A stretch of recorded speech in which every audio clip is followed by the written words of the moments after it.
নমস্কার, আমি পার্থসারথী মুখোপাধ্যায় আর আপনারা দেখছেন সঙ্গে পার্থসারথী। বাংলাদেশে ইতিমধ্যেই দীনেশ ত্রিবেদী নতুন ভারতের তরফ থেকে বাংলাদেশের রাষ্ট্রদূত হিসেবে দায়িত্ব নিতে চলেছেন। আনুষ্ঠানিকভাবে তার দায়িত্ব নেওয়া এখনও হয়তো সময়ের অপেক্ষা, তার কারণ রাষ্ট্রপতির সঙ্গে অর্থাৎ বাংলাদেশের রাষ্ট্রপতির সঙ্গে তার এখনও সাক্ষাৎ হয়নি আনুষ্ঠানিকভাবে, সেজন্য এখনও পর্যন্ত ঘোষণা হয়তো হয়নি। কিন্তু তিনি ইতিমধ্যেই দায়িত্ব নিয়েছেন এবং দায়িত্ব নেওয়ার পরেই তিনি দুই দেশের মধ্যে সম্প্রীতি এবং উন্নয়নের ক্ষেত্রে দুই দেশ একসঙ্গে যাতে এগিয়ে যেতে পারে তার জন্য চমৎকার বার্তা দিয়েছেন। কিন্তু ইতিমধ্যেই তার সেই বার্তা এবং এই নিয়োগকে কেন্দ্র করে বাংলাদেশের মৌলবাদীরা কোমর কষতে শুরু করে দিয়েছে। কেন এবং কোন পরিস্থিতিতে দীনেশ ত্রিবেদীর মতন একজন রাজনীতিবিদকে কূটনীতিবিদ নিয়োগ করার বদলে সে দেশের রাষ্ট্রদূত হিসেবে পাঠানো হলো, আজকের বিশ্লেষণ থাকবে। তাই নিয়েই আপনারা সঙ্গে থাকবেন, পুরো ভিডিওটা অবশ্যই দেখতে অনুরোধ করব। চলে আসছি মূল ভিডিওতে। কিন্তু দীনেশ ত্রিবেদী ইতিমধ্যেই দায়িত্ব নিয়ে যে বার্তা দিয়েছেন তার জেরে বাংলাদেশে তথাকথিত মৌলবাদীদের মধ্যে কোমর কষার পর্ব শুরু হয়ে গেছে। ঢাকায় বৃষ্টি হলে বা ঢাকায় বৃষ্টি না হলে যারা সরাসরি দিল্লির দিকে আঙুল তোলেন তারাই এ ধরনের কথাবার্তায় আতঙ্কিত হয়ে পড়েছেন যে দুই দেশের মধ্যে পাছে শান্তি আসে। দীনেশ ত্রিবেদী কী বলেছেন আমি আর সে নিয়ে বিতর্কে যাচ্ছি না, বিতর্কের কিছু নেই, তাই বিতর্কে যাওয়ারও প্রয়োজন নেই।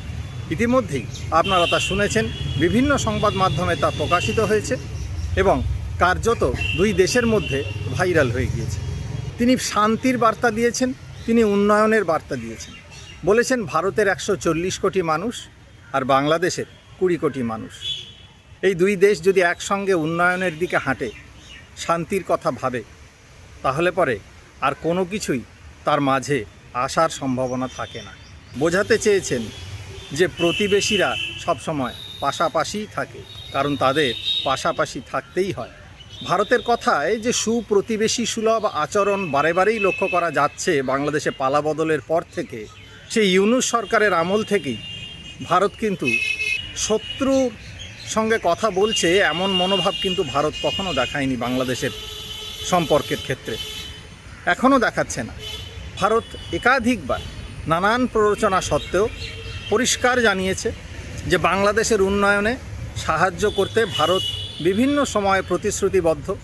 বাংলাদেশ এবং ভারতের মধ্যে এই ধরনের উন্নয়নমূলক বা এই ধরনের কার্যকলাপের প্রচুর যেমন সুযোগ রয়েছে, তেমনি ইতিমধ্যেই বহু চুক্তি রয়েছে।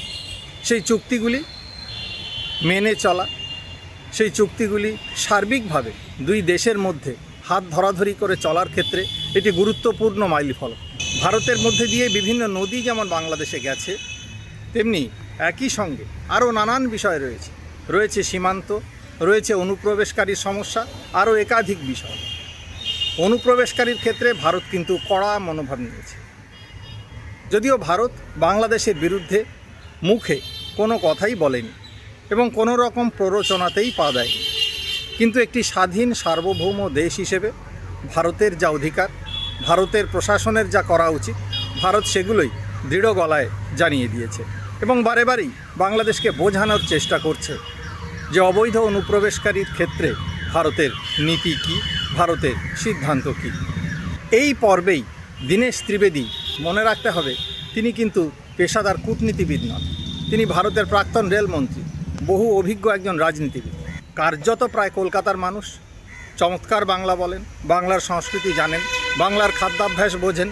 প্রচুর বাঙালির সঙ্গে তার দৈনিক ওঠা বসা রয়েছে, বন্ধুত্ব রয়েছে তার ঘনিষ্ঠভাবে। কলকাতায় তার বহু চেনা পরিচিত, বহু বন্ধুস্থানীয় মানুষ রয়েছেন, ঘনিষ্ঠ বন্ধু রয়েছেন তার অজস্র। ফলে বাঙালি সংস্কৃতি বা বাঙালির মনোভাব কী তা বোঝার জন্য তাকে বহুদূর হাঁটার খুব একটা প্রয়োজন হবে না। কিন্তু মৌলবাদীরা তাকে না পছন্দ করেছে প্রাথমিকভাবেই।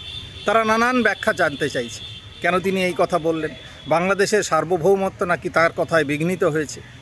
আসলে ওই যে বললাম, আগেও বলেছি বারে বারে, যে এরা ঢাকার আকাশে মেঘ করলে বা ঢাকার আকাশে মেঘ না করলেও সর্বদাই দিল্লির দিকে আঙুল তুলতে ভালোবাসেন। তারা মনে করেন যে দিল্লির চক্রান্তেই এসব কিছু হচ্ছে।